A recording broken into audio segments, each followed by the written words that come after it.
अलीराजपुर, झाबुआ और ये इन जिलों में मैं प्रभारी मंत्री हूँ। पेड़ी मिलापकार को तो विशेष बता दिया कि जोबन परियोजना से हमारी मुलाकात है। और मुझे ऐसा लगा कि भाई कि मैं जो चाहता हूँ, जो हमारे आदिवासी समाज के लिए जो हमारी तड़प क्या है कि भाई कुछ समय मतलब न शिक्षा का ठिकाना था, न तो हमारे आदिवासी इलाके में कोई उन्नति हुई थी, विकास हुआ था। इसके लिए हमारे अंदर ही अंदर घुटन होता। मैं भी एमकॉम प्रीवियस करने के बाद में एक बार बाहर इंटरव्यू देने के लिए गया।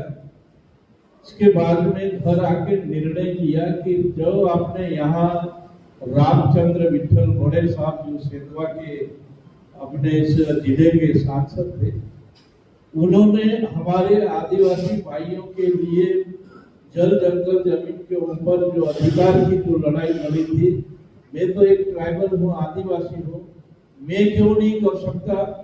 मैं ये वो संकल्प लेके ये सोच लिया कि यदि मैं नौकरी में लग जाऊंगा तो मैं सिर्फ मतलब मेरे परिवार का भला कर सकता।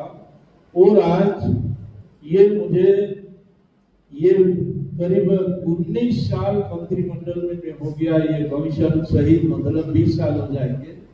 तो हमारी ये तड़प थी कि हम आदिवासियों के ऊपर हम चेहरे पे मुस्कान देखना चाहते। मुस्कान कब होती है कि जब हमारे यहाँ शिक्षा, स्वास्थ्य, पानी की सुविधा सही ढंग से उपलब्ध हो। जब मैं पहली बार मंत्रिमंडल में शामिल हुआ, ये नर्मदा प्रोजेक्ट मृत अवस्था में पड़ा था। कहीं से कहीं तक नर्मदा का काम नहीं चल रहा था। मैं कसरावद ये इस रोड पे जाता था तो जो अधूरी नहरें पड़ी हुई थी, शिवराज सिंह को धन्यवाद भी देना चाहिए कि उसके उनके अंदर ये साहस। अधिकारियों को बोल दिया, पिछली सरकार का हम किसी सरकार की हम बुराई नहीं करने पर काम करने की उनकी कैपेसिटी, हिम्मत। अधिकारियों को उन्होंने डांट के बोल दिया, पानी कैसे नहीं जाएगा, वहां पानी जाएगा। तो जोबन में हमारी मुलाकात हुई। यार मेरी विचारधारा और चौहान साहब की विचारधारा एक, इनका एक ही यार वादा कहीं भी वो अपने आदिवासी इलाके में होना चाहिए। क्योंकि मैं साक्षात गवाह हूँ, खंडवा से लगाकर मैं अलीराजपुर तक प्रभारी मंत्री जितने भी प्रोजेक्ट हम लोग बैठते थे भोपाल में, मतलब क्या करना चाहिए क्या नहीं करना चाहिए, ये वास्तव में जो 5.5 लाख एकड़ हेक्टेयर जमीन जो सिंचाई है, उसमें यदि हमारे आदिवासी भाई का, चौहान साहब का सबसे बड़ा योगदान। क्योंकि मैं हमेशा इनको बोलता था कि भाई कोई भी परेशानी हो आप मुझे बताइए, वो बराबर हम संवाद में रहते थे। दूसरे हमारे मित्र हैं गुरुपति जी सोलंकी साहब, थोड़ा सोलंकी साहब, ये सोलंकी साहब, इनका संबंध में जब मंत्रिमंडल में था तब से। और आपको जानकर खुशी होगा कि एक प्रोजेक्ट के लिए, जांच के लिए जो राष्ट्रीय अनुसूचित जनजाति आयोग की जो कमेटी बनी है, सोलंकी साहब को उस कमेटी का मैं सदस्य बना रखा हूं। हमारी गतिविधियां चालू है। आयोग हर किसी के सामने बकता नहीं है।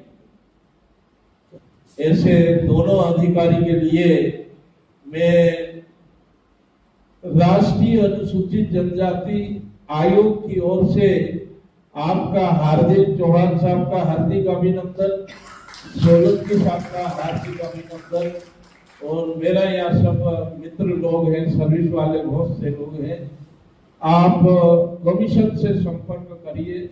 अभी सोलंकी साहब, चौहान साहब ने, हमने ये डिसाइड किया है कि भाई इंदौर संभाग के जितने आदिवासी जो अधिकारी है, एक बार हम इंदौर में आयोग के साथ संवाद करने का प्लान किया है। क्योंकि होना चाहिए, कर्मचारी में भी क्या है, एक अलग यूनियन कर दिया, दूसरा, अरे आपका अपना यूनियन तो ट्राइबल का जिंदा है भाई। आयोग के साथ हमारा संवाद सरकारी कर्मचारी के साथ होना चाहिए, क्योंकि हमारा आदिवासी कर्मचारी है, चाहे मध्य प्रदेश का हो, देश के किसी भी भाग का हो, क्योंकि हमारा एक स्वभाव, हम ज्यादा बात नहीं करते, अपने अंदर वो क्षमता है, फिर भी हम वहां पे चर्चा नहीं कर पाते, क्योंकि हमारा कल्चर ऐसा है कि हम ज्यादा बोलने के आदी नहीं है, और उसी से मतलब डर डर के नीचे रहते हैं, लूप लाइन में पड़े रहते हैं।